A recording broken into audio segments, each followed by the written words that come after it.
Okay, so let us start. So this class is called, I hope, Poisson geometry and quantization. So let us start with the first thing. So what is Poisson geometry?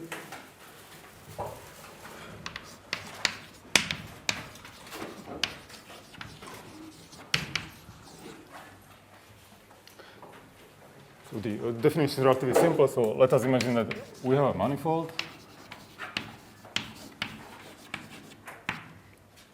In this course, probably all manifolds are going to be C infinity, but it doesn't really matter. But just to make sure with what we're talking about, then a Poisson bracket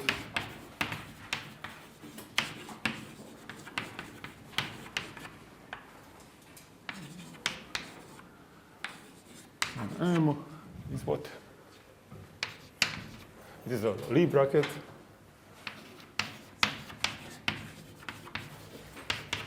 Which is called this, which is really on functions on M, and which satisfies one additional condition. Okay, well, let me maybe spell out what Lie means. It means that first of all it's equal to minus that, and that we have Jacobi identity GH plus cyclic permutations is equal to 0. And this additional condition is kind of Leibniz rule.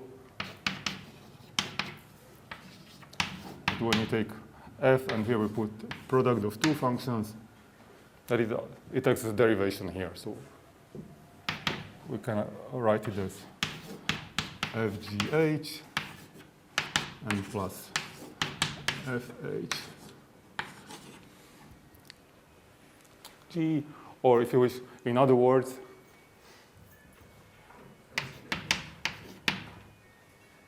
it's a derivation of this thing. If I put xf to be this operator, where here we're plugging a function, so this guy is a derivation. That means a vector field.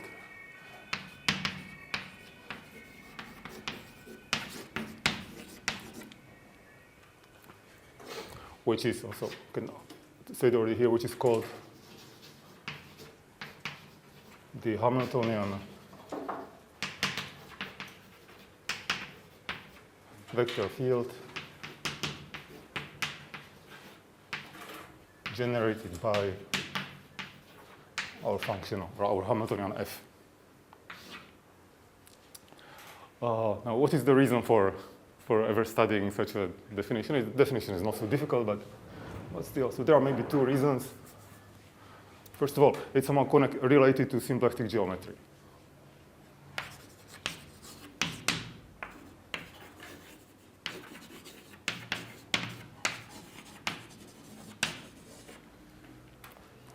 So as you have already seen, and we'll see it shortly again, whenever you have a symplectic manifold, there you have this Poisson bracket.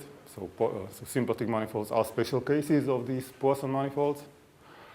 But it's also useful in symplectic geometry beyond that, meaning that there are Poisson manifolds which are not symplectic and yet are very useful in symplectic geometry. For example, when you have a Lie algebra G, then the dual of that thing is naturally a Poisson manifold.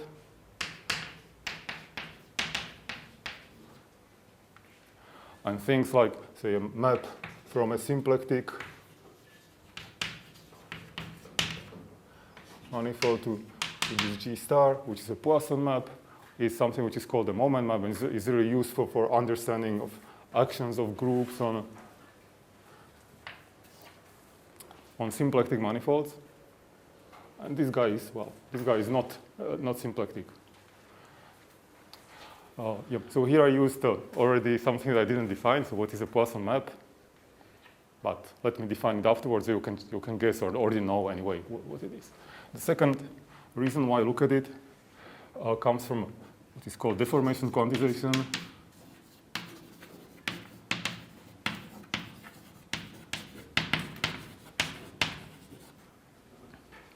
Which is something loosely motivated by physics. Where in physics one would say that the passage from classical mechanics to quantum mechanics is that things that were commutative become non-commutative. So some algebra of observables that was commutative before becomes non-commutative afterwards. And this classical mechanics already contains a hint in which direction things should become non-commutative. Namely, there is something called Poisson bracket, exactly as here. So what is the idea? So I will just explain it loosely. Suppose that we have some new product is a, say, associative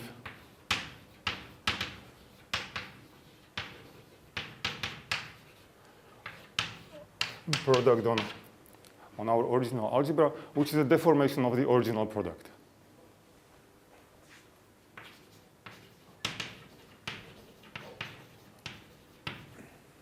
Which deforms the ordinary.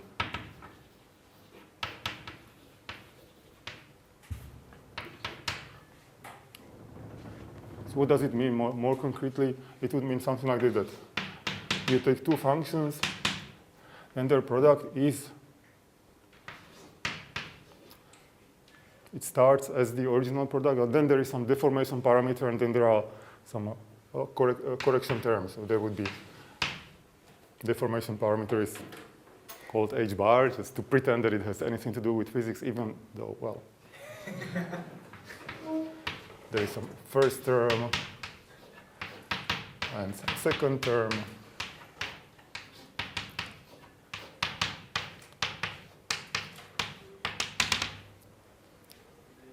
Plus, etc. Now, if you take the commutator with respect to this thingy, so we take like f star g minus g star f. Well, in zeroth order, of course, it is 0. So the first thing that you're going to meet is when there is something like h bar, if you wish. And what we shall do that this part which comes from this B1 will be called a bracket. And plus, there are terms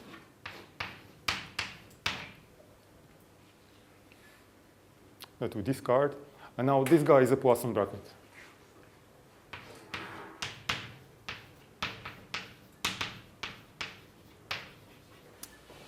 You see, first of all, just the commutator, if you have an associative algebra, and a commutator is a Lie bracket.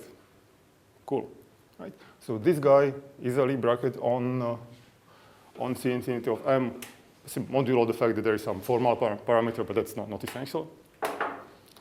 It is a Lie bracket, and also it automatically satisfies this Leibniz rule that in any associative algebra, if you take something like A, B, C, so this guy is equal to A, B, C plus, and we have to go this way away, A, C. Yeah, so this I probably cannot do by hand, so it's an exercise. And no, but it's very easy, right? And now if you take only the first order term from this commutator, and this now becomes the star, we remember only this first order term. Well, it still stays a Lie bracket, and it will satisfy this rule, but for the original product. Because if you started using those higher order terms in the product, it would produce only some higher powers of h bar that we already discard.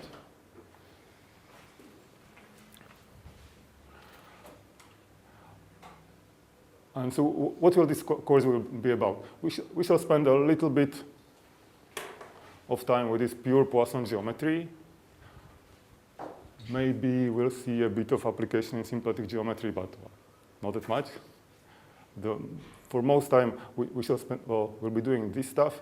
And if you want to know what is the closest related course, then just my guess, because I have no idea what's happening in those courses, is that is this quantum topology course, because we shall meet braids when trying to understand this stuff, and things which are called associators, something which is used to construct something corresponding to braids, and things like that. And those braids, in the end, will give us these non-commutative products deforming the commutative products. Okay.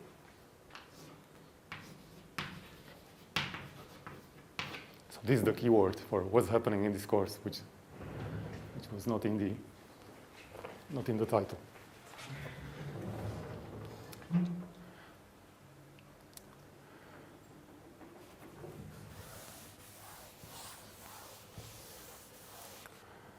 What shall I do?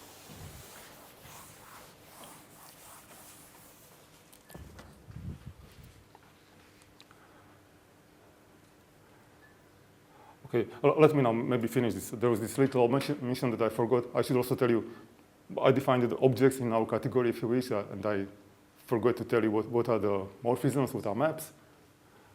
So if M1 and M2 are Poisson, then a Poisson map, it means what? It would just mean that F star, which goes from functions on M2 to functions on M1, is a morphism of Lie algebra, so it preserves the bracket.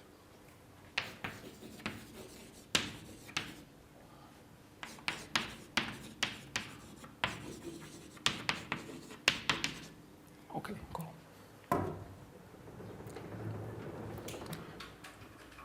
So let us now start trying to understand what this all means.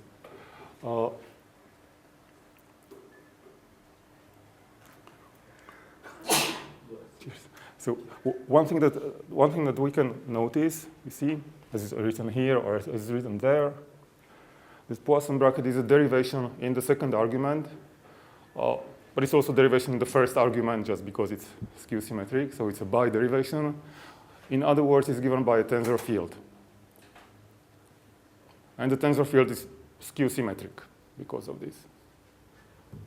Okay. So I can now erase this.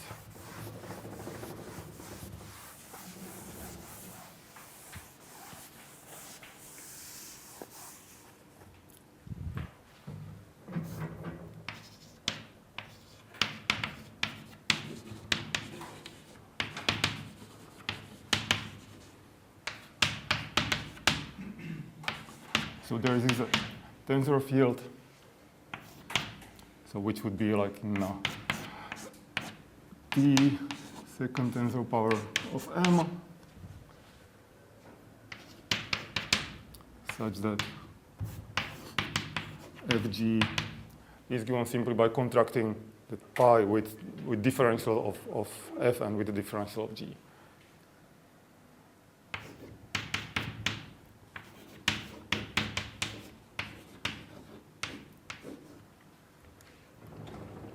Moreover, it's skew symmetric.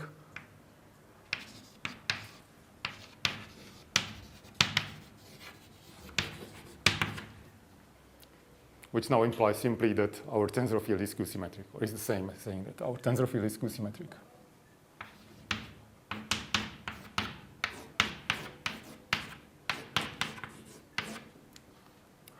Or it is what is called a bivector field.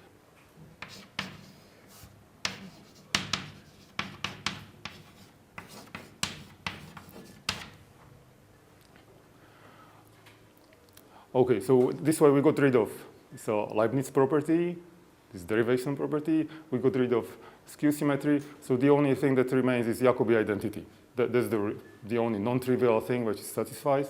So Jacobi, let me just put it this way, is non-trivial. I mean, it becomes a differential equation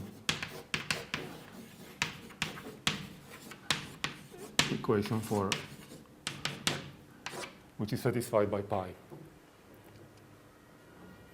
So let's try to understand a little bit more this differential equation.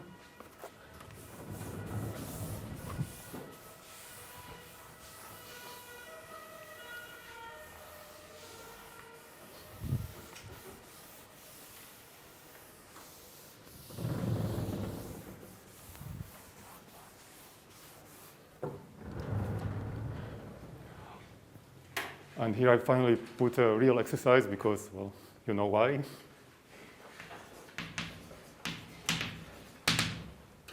exercise says that when you take this, what is on the left-hand side of the Jacobi identity. So if pi is a bivector field,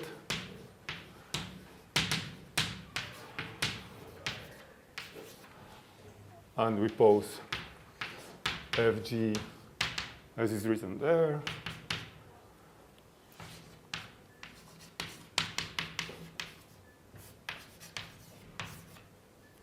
And we now write what should be 0, but is not 0 for arbitrary bivector field. Is F G H plus cyclic permutations. That this guy is a derivation in each argument. So then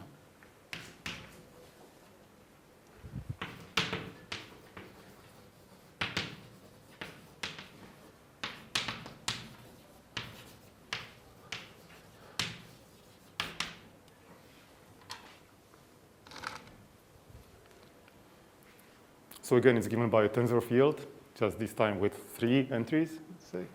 And moreover,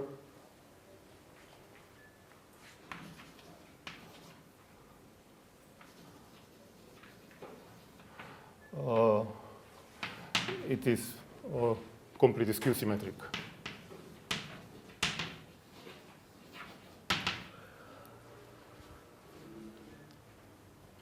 That is,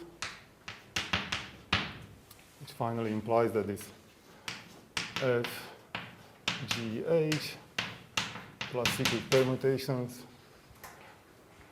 is given by some 3 vector fields, so somebody who lives in which 3 of Tm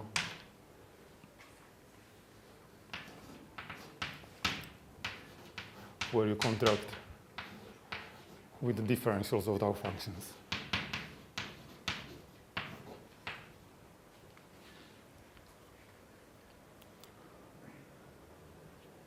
So, okay, I know it's totally elementary, but anyway, so what one needs to check? Checking skew symmetry is not that difficult. There's nothing to, okay, it just simply comes from skew symmetry of the bracket. There is nothing more here. And for checking there is a derivation everywhere, you see in principle there are like second derivatives here because there is this derivation in these arguments, but then we derive again. So one needs to check somehow that those second derivatives fall away, and they do, and it's an easy calculation. We shall see sort of more conceptual reason why it is so, but frankly, it's probably more understandable if one simply computes it by hand than looking at this more conceptual reason. So I'll leave it as an exercise. And now I can already give you an example or a vast class of examples of Poisson structures, which are probably not very interesting.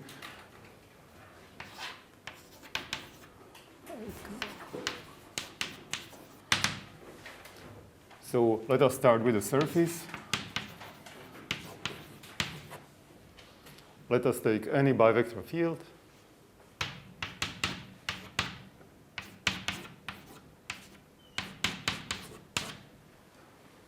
And it is a Poisson structure.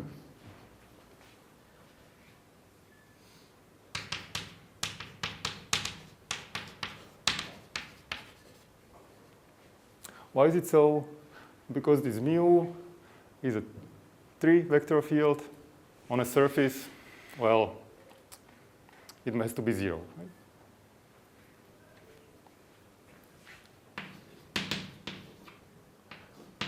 This mu defined over there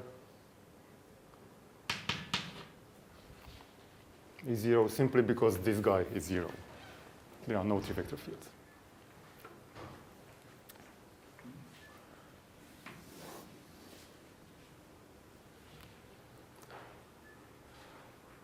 Okay, so let me now return to a thing that you saw, which is that symplectic manifolds are special cases of these Poisson manifolds.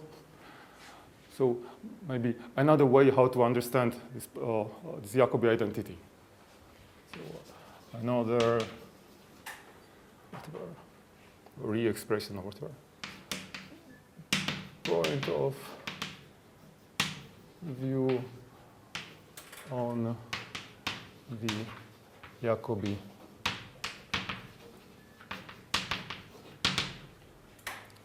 So what does it say? It says this thing. So now I will spell it out fully. It says that F, G, H, this thing. I will put some things on the other side and change signs accordingly.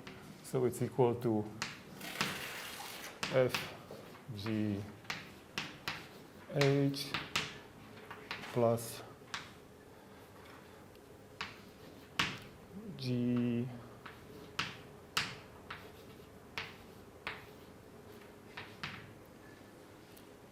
FH, or if you wish,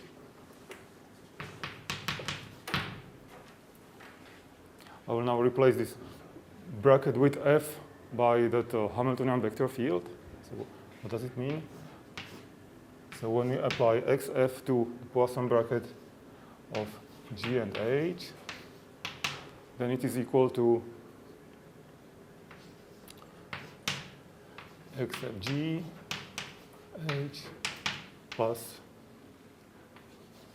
G XFH. Now let's think about it. Here is a vector field, and it acts on this guy. Or I know this there is GH, but otherwise it's something which is composed of from the bivector field and from those two functions. So how should the Lie derivative, or how should the derivative act there? We should take the derivative of pi plus when we take the derivative of this function plus when we take the derivative of that function. And now we see two of those terms are here. So this term is where we take the derivative of G. This term is where we take the derivative of H. But there is one term which is missing. It's the one where we take the derivative of pi. What does it mean? It means that this Jacobi identity is equivalent to saying that this pi is invariant under the flow of this Hamiltonian vector field. So Jacobi identity is the same as saying that the Lie derivative of pi is equal to 0 for all Hamiltonian vector fields.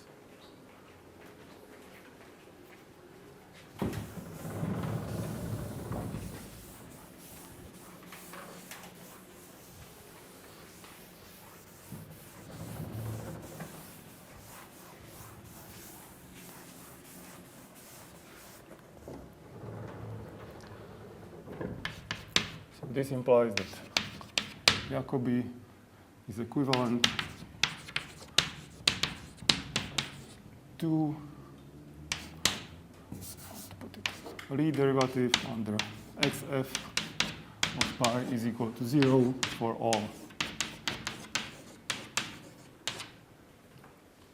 all functions.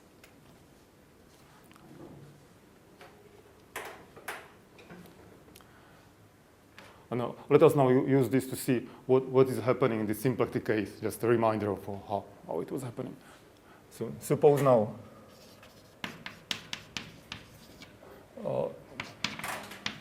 that this pi is invertible.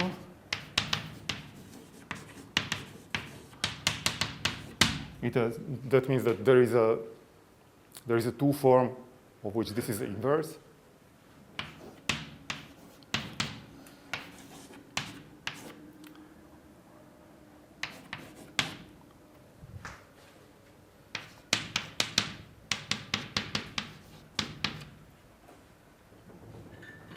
So what do I mean by that?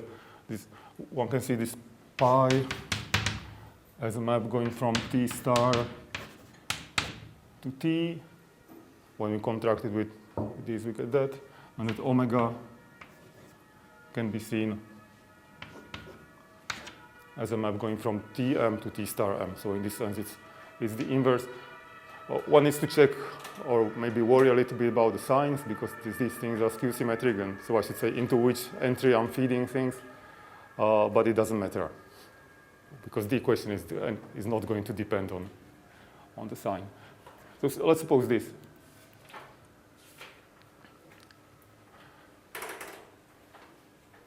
So in this case, how can we express this Hamiltonian vector field in terms of this omega? Well, certainly xf is what that's pi where we put into the first entry df and then nothing in the second entry, which means that df is equal to, I can put it this way, I of xf of omega. That is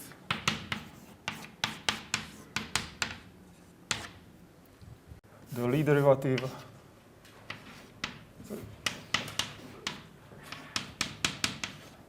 of pi is equal to 0, certainly if and only if the Lie derivative of omega is equal to 0, since it's just inverse of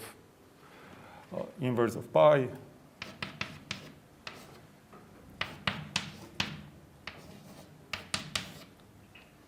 But what is this guy using that thing? So that's I d xf omega plus I xf d omega. Now, since this guy is df, that is going to vanish. And we have an equation that when you contract d omega with this Hamiltonian vector field, then this is supposed to be 0 for all Hamiltonian vector fields. And since in this non-degenerate case, any vector can be obtained as by some Hamiltonian, because the thing is non-degenerate, we get that pi is Poisson if and only if d omega is equal to 0, which means that omega is symplectic. Right, so this was easy enough.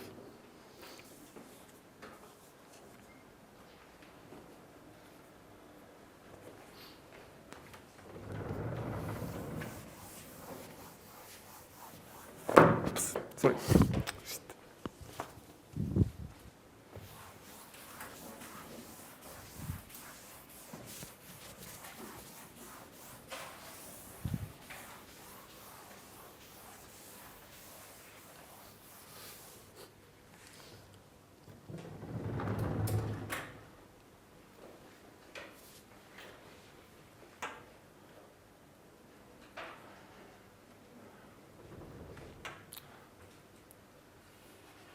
Okay, maybe yet another way how to express this Jacobi identity.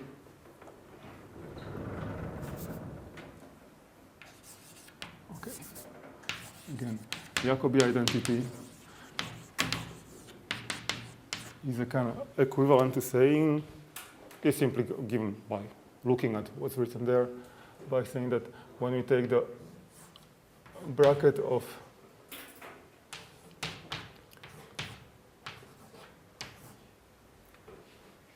two Hamiltonian vector fields, then it's again a Hamiltonian vector field with the Hamiltonian which is given by the bracket of f and g.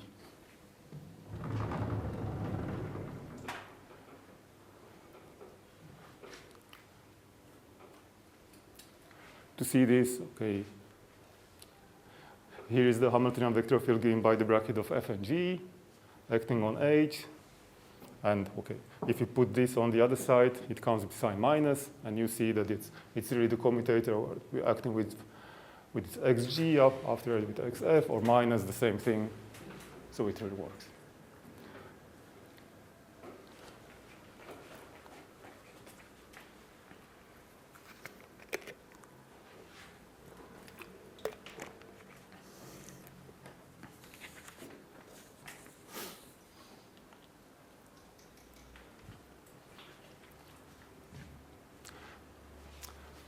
Okay, and so when we came here, seeing that symplectic manifold is a special case of Poisson manifold, let me now give you some general picture that we will still show today, just a little bit later, what general Poisson manifolds look like.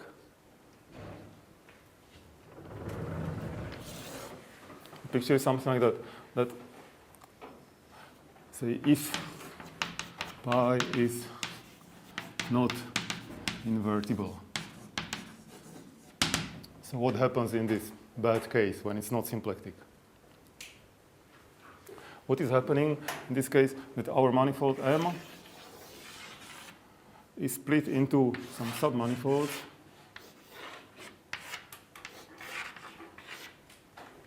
which are called symplectic leaves.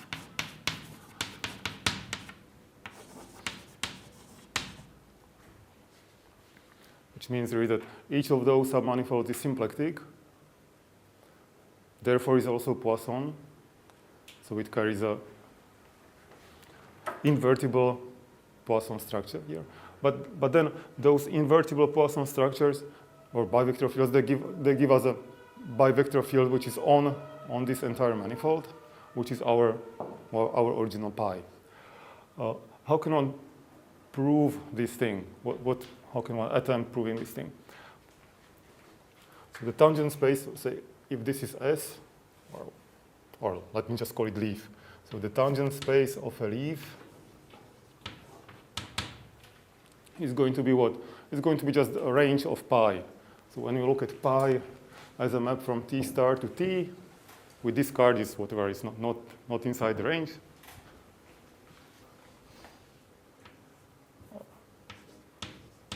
Or how to put this range? Okay, it's or the image is the image of pi which is contained in T of the original manifold. So it gives us some kind of distribution. Now to prove that this distribution really integrates to some submanifolds, there is a relatively simple thing to do. We can use Frobenius Theorem saying that if this distribution is involutive, then indeed we have these submanifolds. The problem is that the dimension of this image unfortunately depends on the point. So it's not a constant, so this is not really involutive distribution in the ordinary sense. And then we would need to use some more powerful theorems, some replacement of this Frobenius theorem, which is relatively difficult, which is quite difficult to prove. So it still gives us some reasonable hint of why it should be true. Because you see, tangent vectors here, so things which are in the image of pi, they are nothing but, what is written here? They are nothing but things which lie in the image, well, meaning they are nothing but Hamiltonian vector fields. So to move along a symplectic leaf, we use exactly Hamiltonian vector fields. And Hamiltonian vector fields are in involution. So if you take two Hamiltonian vector fields, we do get a Hamiltonian vector field. So if I said it a bit more carefully, this would be the proof that we indeed have symplectic leaves in the case when the rank of pi is constant, when it really gives us a sub-bundle of the tangent bundle, this image of pi. But then we'll see some other method how to get around this problem in the case when the rank of pi is not constant.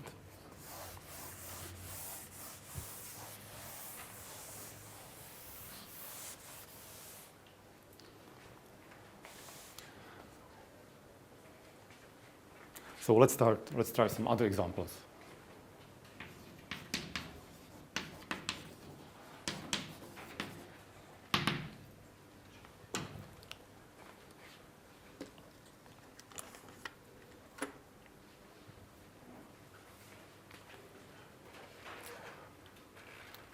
One, so to say, stupid example is that when we take, for our manifold, we just take Rn, and for pi, we take some constant.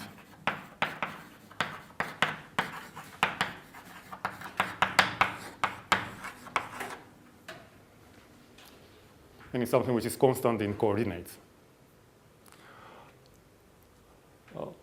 So why is this? Why is this guy a Poisson bracket? It's relatively simple. See, if you remember, we need to verify that some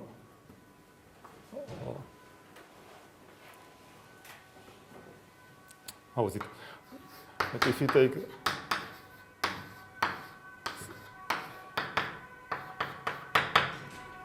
what is on the left-hand side of Jacobi identity, and this guy is equal to some three-vector field contracted with df, dg, and dh.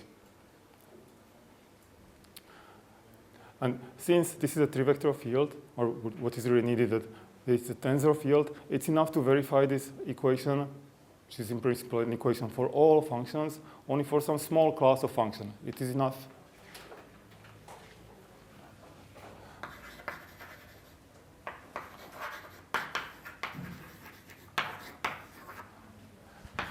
The Jacobi identity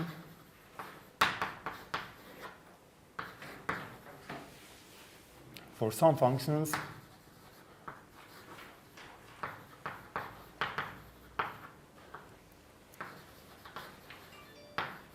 whose differentials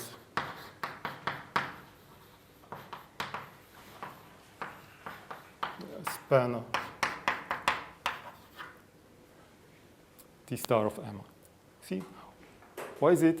Because then it would prove that mu is equal to 0. To show that mu is equal to 0, it's enough to plug here some differentials that would span all possible differentials. Once we did it, okay, it's done.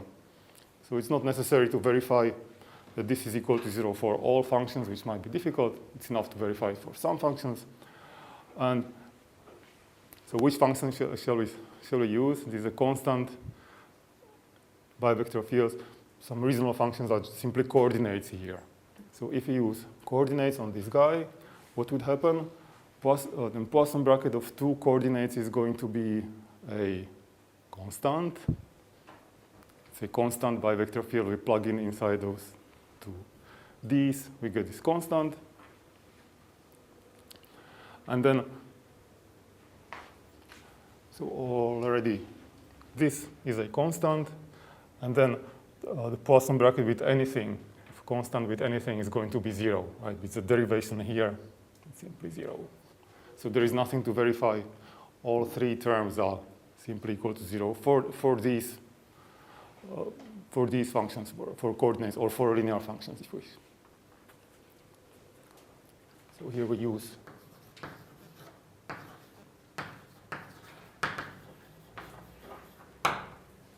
and it's done.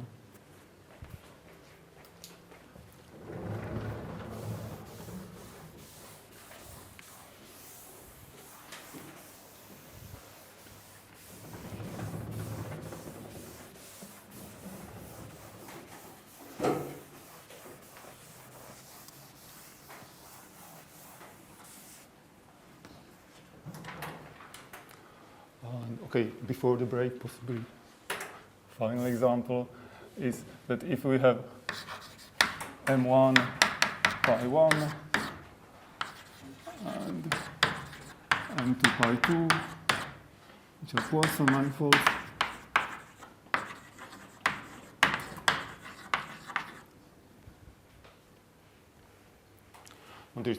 now we can make, using this type of observation, we can make M1 times M2 to a Poisson manifold. So we can define Poisson bracket on the product.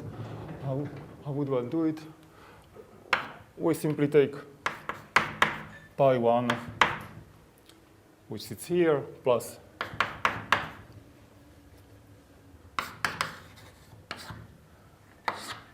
pi 2, which is on the other copy. And this guy is going to be a Poisson manifold.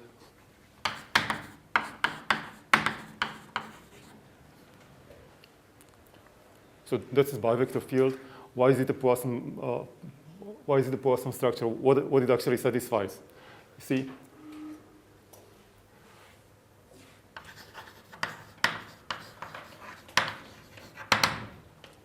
the thing which is sort of obvious that it satisfies, which is equivalent to writing it this way, is that when we take two functions which are functions on M1, which are still functions on this product, then their bracket with respect to this guy is going to be their original Poisson bracket.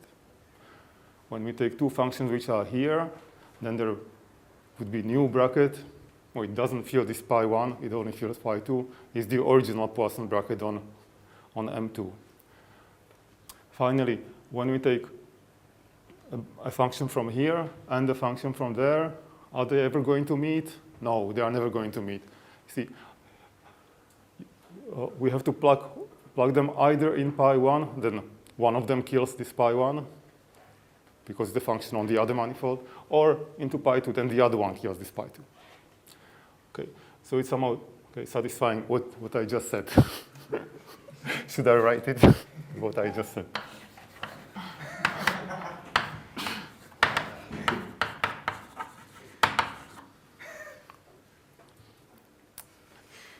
So it's this guy. Okay. So it's sort of a natural thing to do, right? So we would like to. One can say that morally, even though it's not true, morally, algebra of functions here is the tensor product of functions here and functions there. It's really some kind of completed tensor product, in whatever topology or whatever it means. But morally, it's like that. And so we have this Poisson bracket there, Poisson bracket there. The most natural way how to put in the Poisson structure on the tensor product is simply to keep those two Poisson brackets and declare those mixed Poisson brackets are equal to 0. Okay, and why does it work? Why is it Poisson?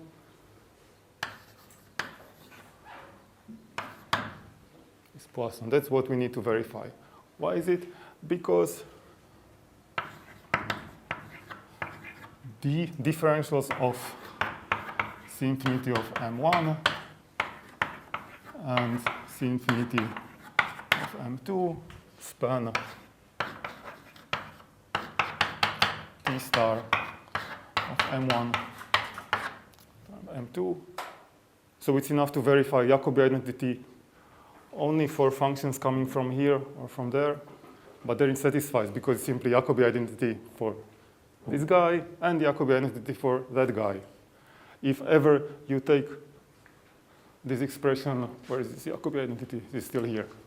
Whenever you take this expression where one of those functions is from M1 and some other function is from M2, then it's simply identical equal to 0. So these things disappear. The only non-trivial things that stay there are the Jacobi identity for M1 and for M2.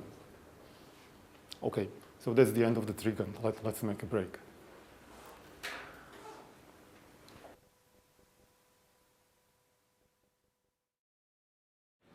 Okay, so let's continue with those examples. There are some people complaining about that there are no theorems yet, but let's just have some examples. So another example.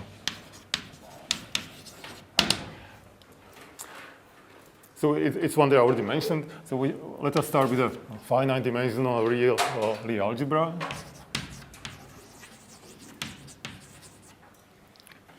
And then we take the dual space.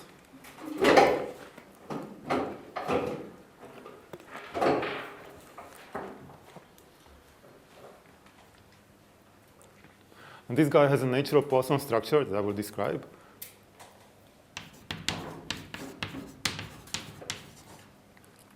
And how is this Poisson structure given? Well, you know, among functions on G star is G. How is it given? So G are linear functions, really.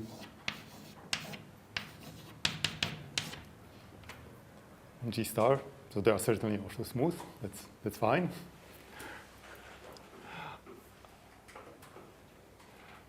And now there is going to be a Poisson bracket here such that whenever we take, I don't know, U and V in G,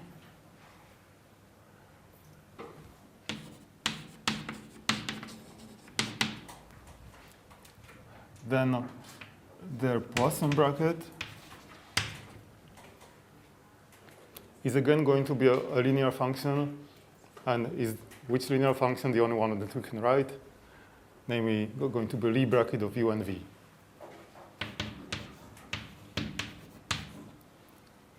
Or in other words, how to put it, so maybe more concretely as the bivector field. What is the bivector field?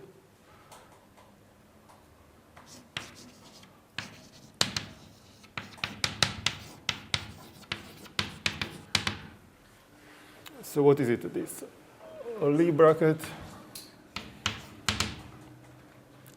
is a map from wedge to G to G, and so when we take the transpose of that, we can see it also as a map from G star to wedge to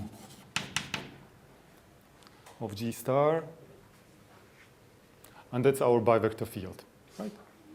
At every point, we have a bivector. That's the bivector field.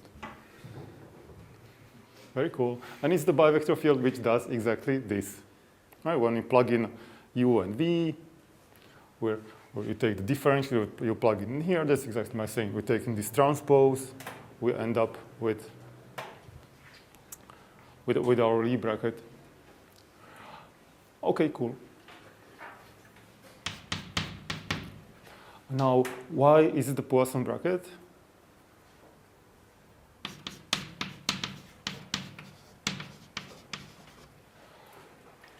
What do we have to say? We have to verify Jacobi identity, and again, as before, it's enough to verify Jacobi identity for some class of functions whose differentials span T star of our manifold, which is G star. Which functions do we take? Those that we're using. Yes, Poisson, since it's enough. Just verify.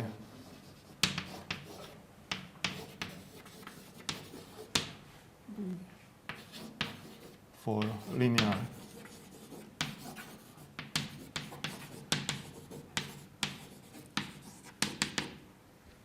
functions on G star, it is for G, which is part of C infinity of G star. And there we are.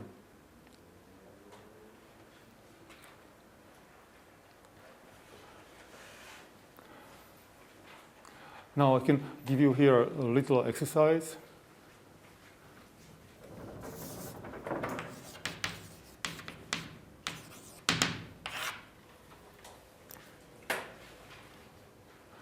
Which is that, say, if M is Poisson, and I show that a Poisson map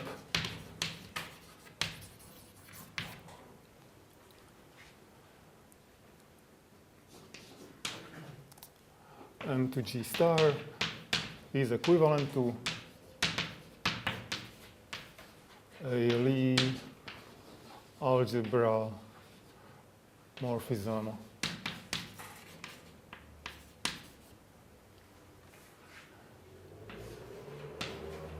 going from G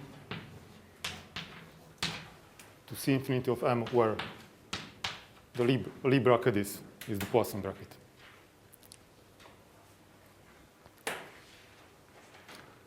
And so, in what sense it should be the same? You see, when you have a map going this way, then you can have a map going from C infinity of G star to C infinity of M. This is part of our C infinity. It is a morphism of Lie algebras. And the statement is somehow that we can replace the C infinity of G star simply by this small subspace. It's going to be probably a similar argument as over there. And another exercise might be, so this is one second, is that if V is a vector space.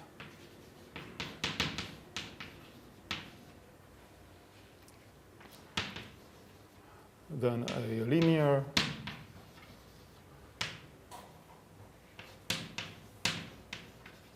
Poisson bivector field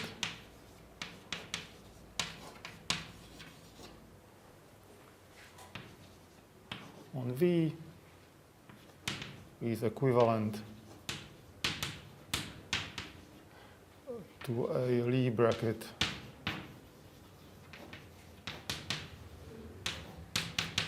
on V star, which means that this means that any linear Poisson bracket is of this form. The linear Poisson bracket is the same as saying that the dual of our thing is a Lie algebra.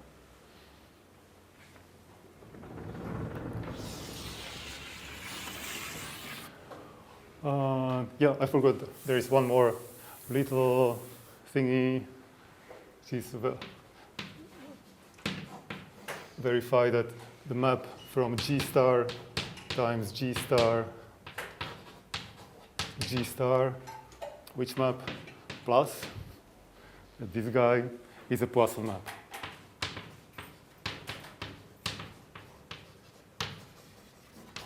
Okay, cool.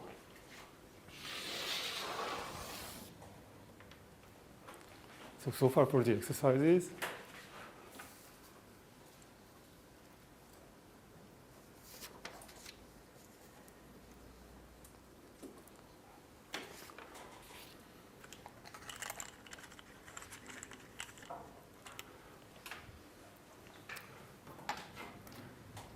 Yeah, now let me address this complaint that there were no theorems. So I'll now write a theorem which will, among other things, it will prove that any Poisson manifold is really decomposed into those symplectic leaves, and it will also make a little bit more precise what those symplectic leaves actually mean, what it's supposed to be, and it's a theorem which is called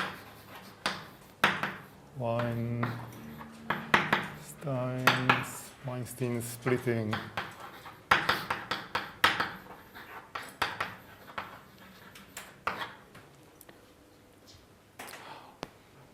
and it is basically about the local structure of Poisson manifolds. So what they look like locally in some sense. It's not going to be a complete description of, say, normal forms or anything like that, but at least partially. So if M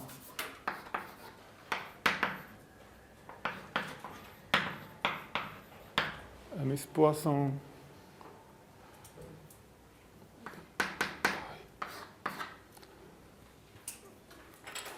let us choose a point. So X is an M point. Now we want to somehow simplify this bivector field in a neighborhood of this X. Then there is a neighborhood U containing X.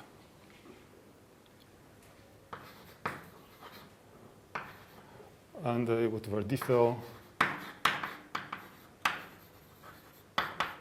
morphism between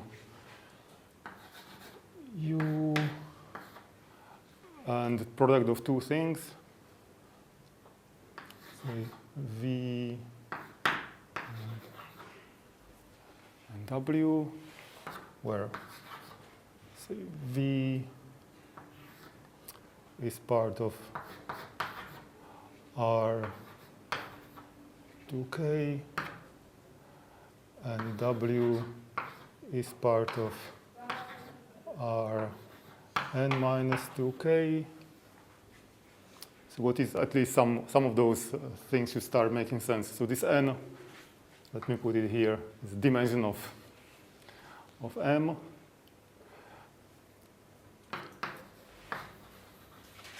Where, well, first of all, this 2K is the rank of pi at this point X. it has to be even, right? Because well, the inverse of it is a non-degenerative form, whatever. It's a skew-symmetric thing, so the rank has to be even. But we shall also see that it's actually even.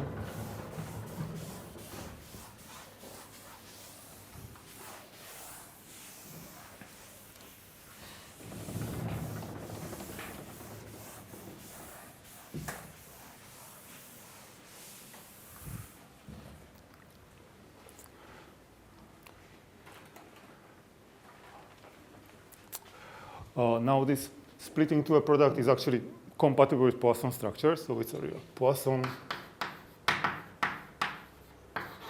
diffeomorphism, which means that there is also a Poisson structure on V and on W.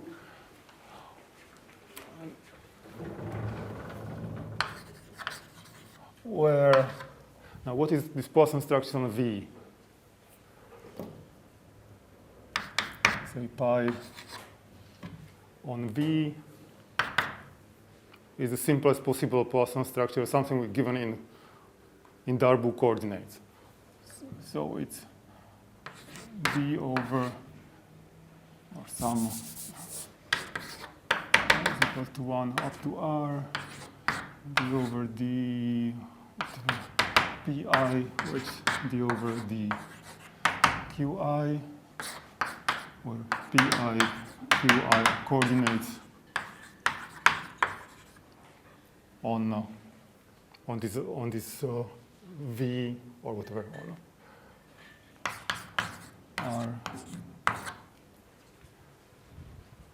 R to R, or in other words, if you wish, what we have is that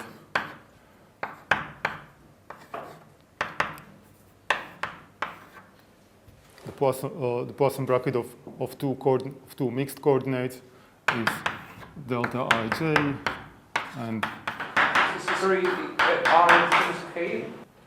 Yes, it's somehow transformed.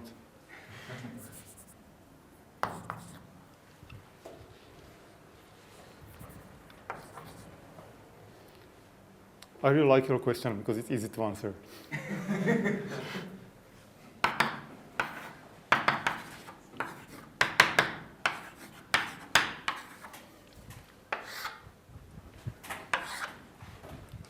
So it is very simple looking constant Poisson structure. And the rest, the thing which is on W, so this pi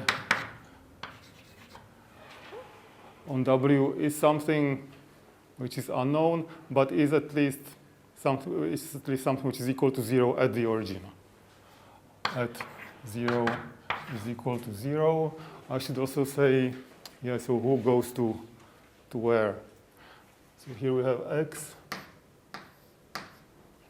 and this contains 0, this contains 0, and this x should be mapped to 0, 0. Just to that's why I'm talking here about 0. I'm sorry. It means that on this splitting, the times W, it doesn't mean that the rank is constant in this Poisson structure. No, it's the rank of, well, here it's constant. It's actually it's maximal on V, but on W, right? So what was happening that at the origin, this pi is equal to 0, but away from the origin, it can be anything, and this theorem doesn't say what's happening there. So it doesn't really give us, let's say, local classification of Poisson structures. It only says that we can always somehow descend to a case where our Poisson structure vanishes at a point. So it's always of the time constant, non-degenerate Poisson structure times something where it vanishes at a point. Okay, so I'll prove it right away. But maybe one thing to notice is that when this original Poisson structure is actually non-degenerate, then this theorem shows existence of Darboux coordinates. So this is one thing that it does for us. Of course, it can be done also with Moser trig, and it's also much better to do it with Moser trig, but it can be also done in this way. So there is some proof is going to be very straightforward and very elementary, even more elementary than Moser tree, which is difficult to imagine, but it is.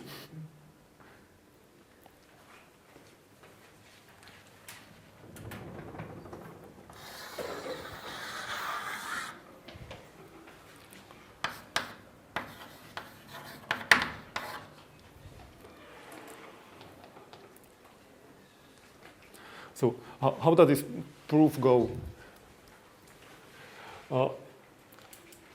We'll be constructing those Pi's and Qi's or Qj's one by one. And in other words, what is going to happen, we will not split off like this entire V in one step, so this entire open subset of R2K. We'll first split off just an open subset of a plane of R2. Then if it's not enough, if K is not equal to 1, we'll have to take what remains and split off another open subset of another plane, and etc., until we come to the point where the Poisson structure here vanishes at the origin. So that's going to be the idea. So how does it go? We start is equal to 0, then we're done. Cool. So and it's almost done now. And okay, there is nothing. Okay, nothing to do. So let us suppose that it's not 0. At pi at x is not 0. Then it means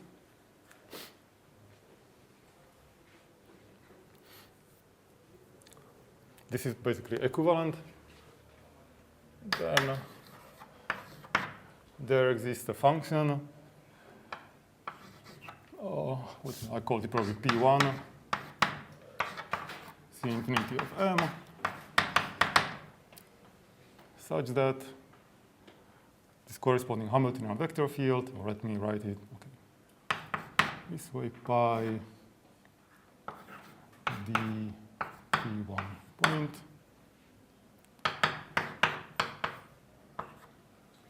so this thingy is a vector field, and at x is non-zero. Yeah, such a thing exists because our pi is non-zero.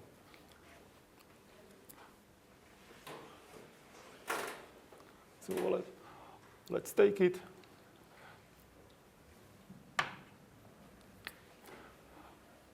Now we have a vector field which is non-zero in a neighborhood of our x. So we can either use the straightening theorem for vector fields, whatever. But this implies, since non-zero, this implies that there exists another function. Which one? Q1. Q1 in C infinity of M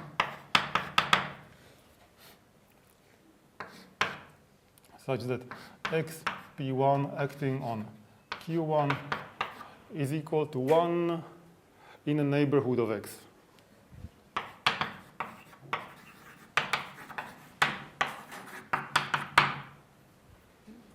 Because our vector field is non-zero in a at x, and so in a neighborhood of x.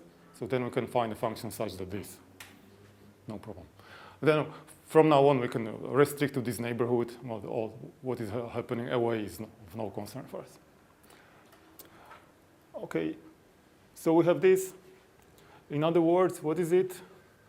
This thing is also known as the Poisson bracket between P1 and Q1. So we're possibly on the right track. I'm not sure whether we proved it already, but at least something is okay.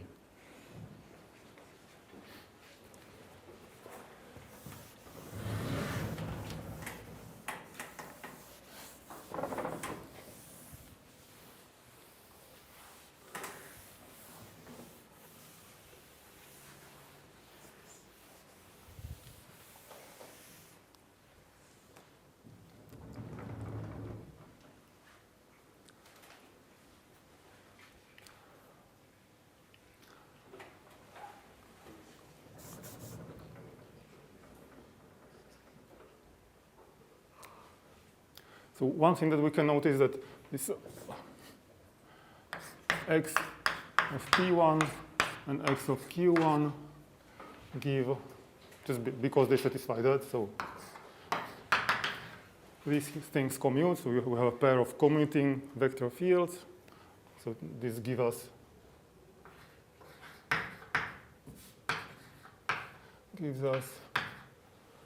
a local action of the group R2 on M. And the action is not just local, it's also free. Local and free.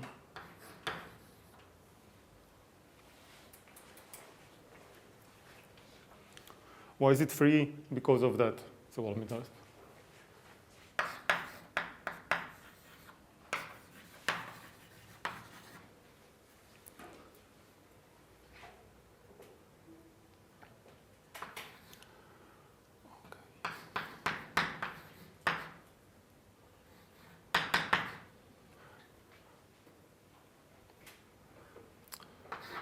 So what exactly is the argument? That, okay, what I wanted to say that those vector fields are never at any point multiple of one of the other. And that's because if they were, that would imply that those, that this couldn't ever happen. Okay, so we have this action of R2, local action of R2 on our manifold. It already starts looking good. So what we need to now choose some sort of transverse to this action. And then it will give us a splitting into, local splitting into R2 times something. See, the idea is that we have now those orbits of R2. So those are those orbits. And if you choose some transverse,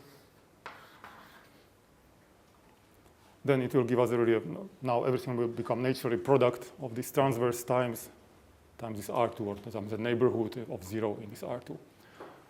So let's use this transverse. So that's another observation that the map, when we go from M to R2, the map is simply given by P1 and Q1. This guy is at least close to, in our neighborhood, close to X, is a submersion.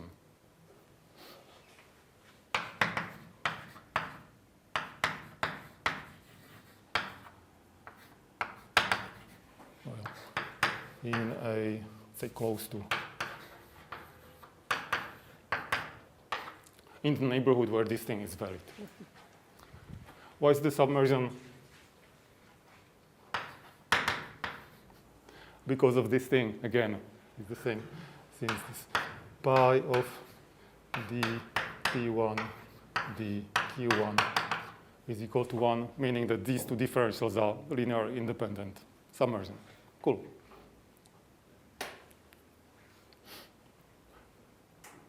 And so for this transverse,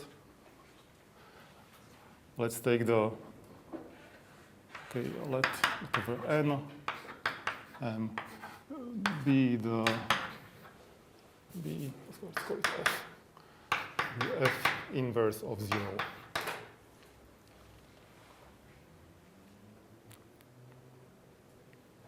We have it. Yeah, so it's somebody who has codimension 2 in M, or well, in this neighborhood of X in M. Sorry for sloppy writing. And that's going to serve as this transverse thingy. So it gives us that we have using the action, we now have local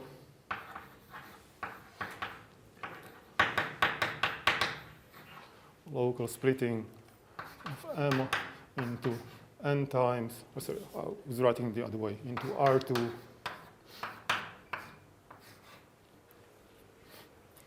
times N. Meaning that any point in M can be obtained from a point of N by the action of a unique thing from some neighborhood of 0 in R2. So that's the splitting thing, how it works. And let us now have a look. how the Poisson bracket behaves under this splitting. Yeah, so we have some isomorphism or diffeomorphism between open subset of M and then open subset of this thing. And let's see what is the Poisson bracket in terms of this splitting.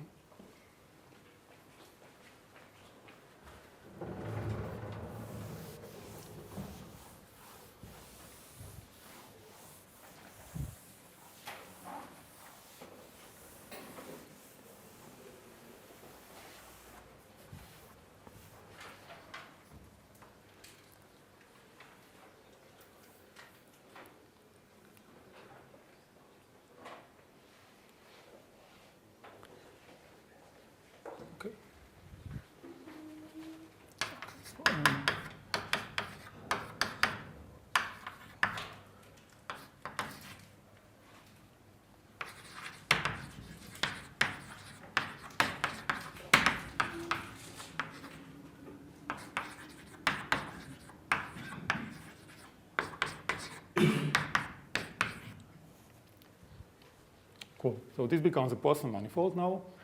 And now let's have a look. So first of all, when we take any, what I want to show is that this is really product of two Poisson manifolds. That the Poisson bracket here really splits into Poisson bracket, onto some Poisson bracket here and some Poisson bracket there. Where here we have this simple constant Poisson bracket.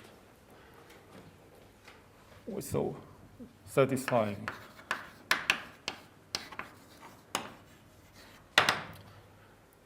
So let's first look what happens with those with mixed terms. So when we take a function here and the function there, what is the Poisson bracket there? We should show there is 0. So if you take f in C infinity of n,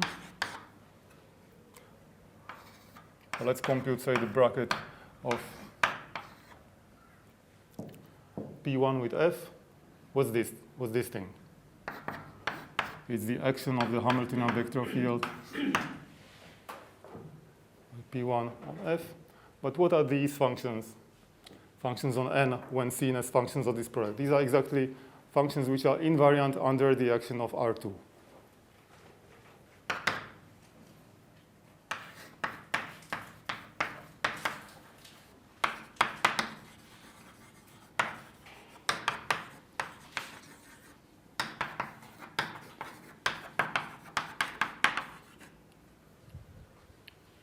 By construction, right? So we used it.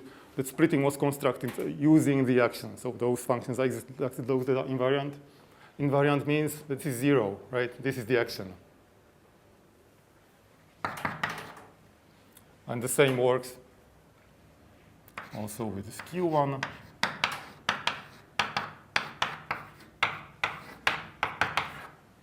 For the same reason, right? This comes from invariance. Give this.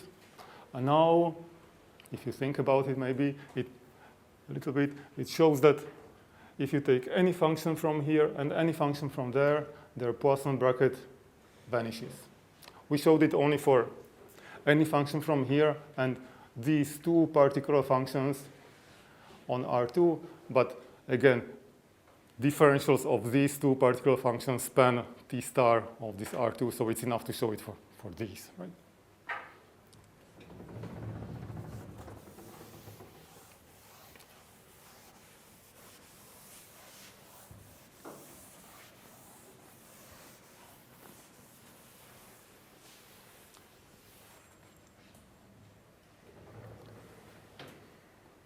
Yeah, so those mixed Poisson brackets, they are 0. Poisson bracket of two things from here, well, it's already given just by this thing. So we know Poisson brackets of things here.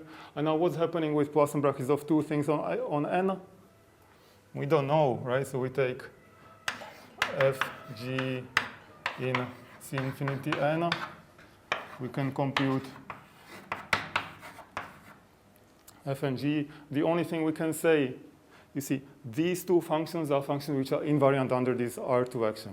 That R2 action preserves the Poisson bracket, the Poisson structure, because it's given by Hamiltonian vector fields. Right? Hamiltonian vector fields preserve Poisson bracket. Therefore, the Poisson bracket of two invariant functions is going to be an invariant function. In other words, it's a function on n. Is again R2 invariant.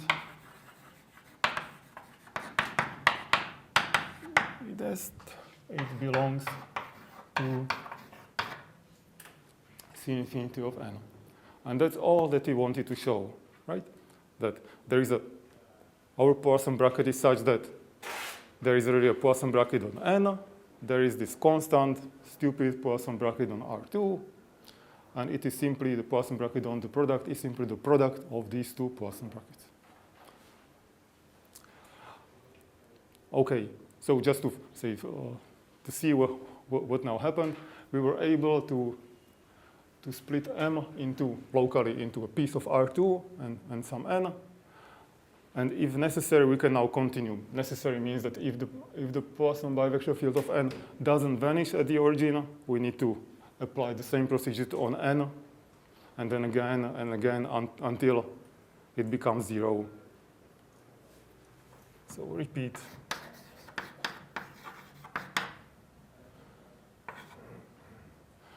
With M replaced by n until pi vanishes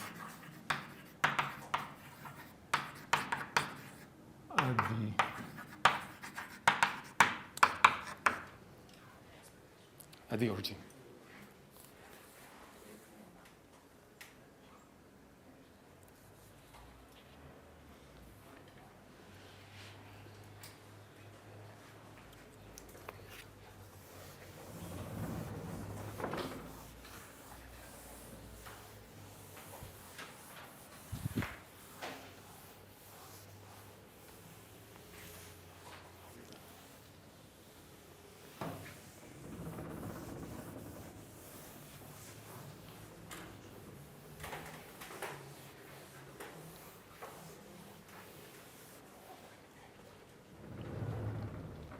Okay, and it's now this theorem that which implies existence of symplectic leaves. So corollary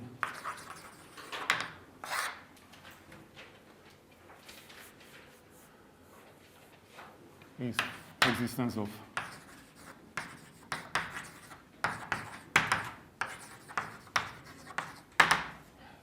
symplectic leaves, meaning that if M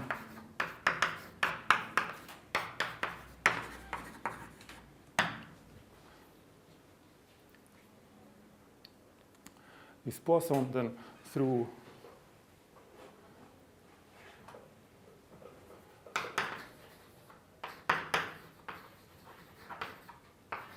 any point of M, there is some submanifold passing through this thing, which we call the symplectic leaf.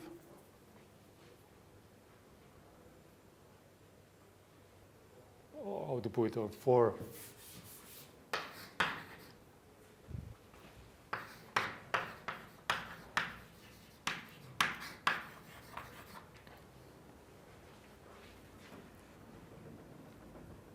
S part of M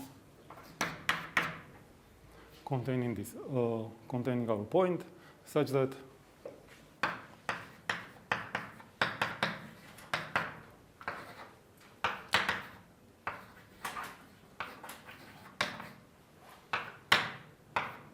S is symplectic and the inverse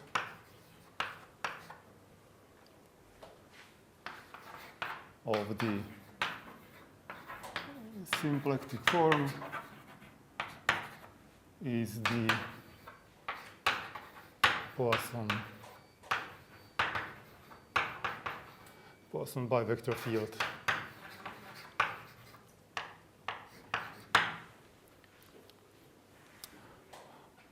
on M. So how does it follow from this theorem? So what really happened there? So why?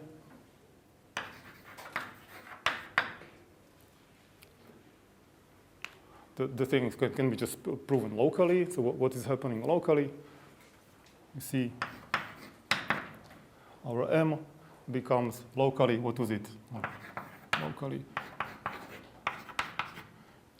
it's R2K times something, what I called it, probably W. And this is our symplectic leaf.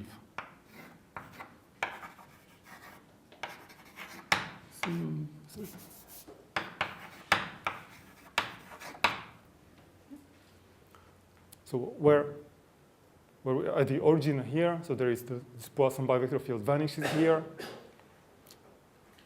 And so this is what it gives us. So this Weinstein splitting theorem is a little bit stronger than just existence of symplectic leaves. It tells us that near this symplectic leaf, our Poisson manifold is actually the product of this symplectic thingy, the symplectic manifold, together with those Darboux coordinates, if you wish. We also prove the existence of that, times some transverse Poisson structure. So it's a little bit stronger statement, but in particular, it contains as a substatement existence of that symplectic leaf. So it's just a corollary. It's really like trying to understand what's really hidden in this splitting theorem. It contains a bit more than this statement, but it does contain this statement. And perhaps, yeah. That's only at the point X, though, right? But the inverse of the symplectic form is, or the inverse of the. Yeah. Okay. Yeah. So it's at point X, meaning it's at any point. Point was arbitrary, but yeah. So it's a local statement. But then the thing is that no, you need to take those maximal submanifolds satisfying this thing. So there is maybe a little bit of work, but it's not really anything interesting happening here. So yeah, we don't have too much time. So maybe let me finish with an example.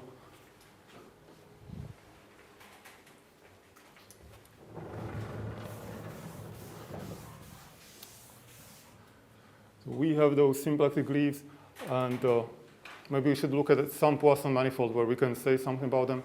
And there was only one interesting Poisson manifold that was not really symplectic or something like that, and that was this dual Fourier algebra. So for the moment, we didn't have anything.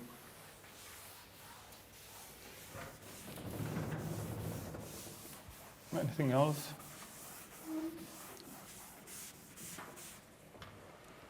Of course, one can look at also at the case of a constant Poisson structure, but that's frankly not terribly exciting. Right? We're going to have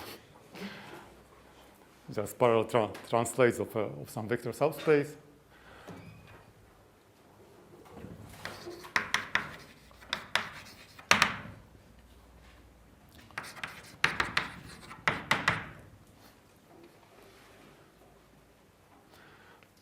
So what's happening here? So maybe again for seeing better what's happening, this symplectic leaves.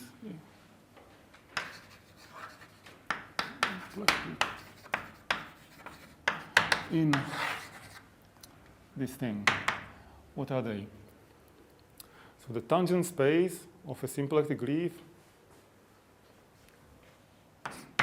T of a symplectic leaf, or at some particle point X, say, it can, well, by definition is the image of pi, where pi is seen as a map from T star to T. The image of pi at X, which is map from T star X to Tx. But in other words, it's sometimes it's useful to see it this way, that one can say that it is the space which is spanned by Hamiltonian vector fields.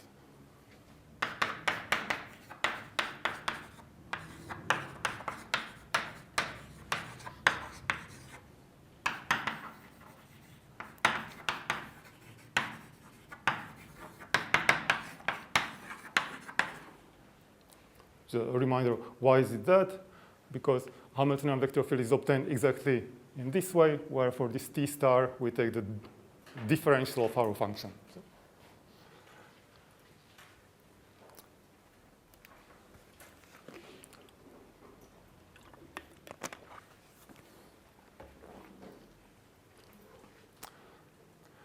Now, which Hamiltonians will we use in this case? It also should be, well, which functions, right? So we should use things of this form, xf for f, a smooth function on G star. So which functions shall we use? It's enough to use functions whose differentials span T star. It's enough to have all of T star to have all of that. So instead of taking these, I will only use linear functions naturally. Yeah. So enough.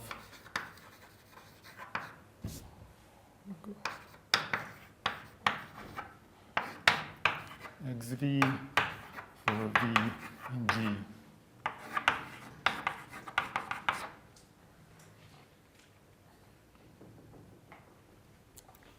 Okay, cool. So what is this? Let us now just determine what is.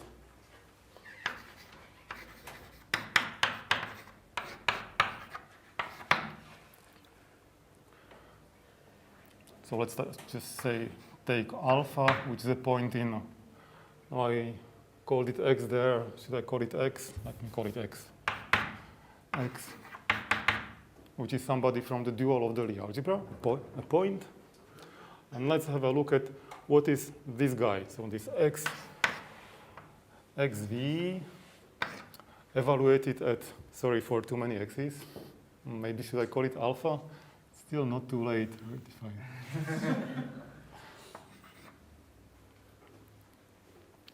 So this guy should be a vector. In other words, it should be somebody from G star.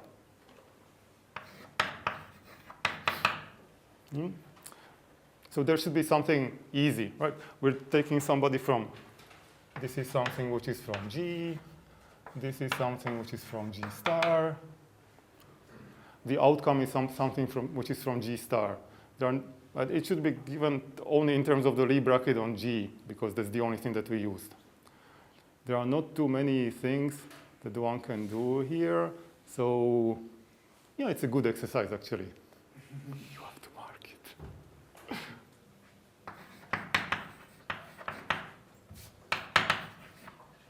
Oh, good. It's sort of stupid exercise, but why not? This thing is nothing but the co-adjoint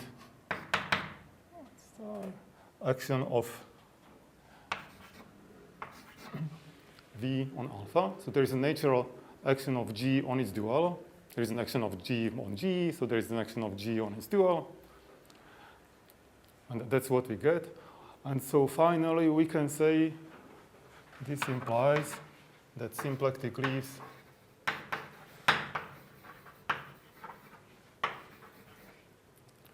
are the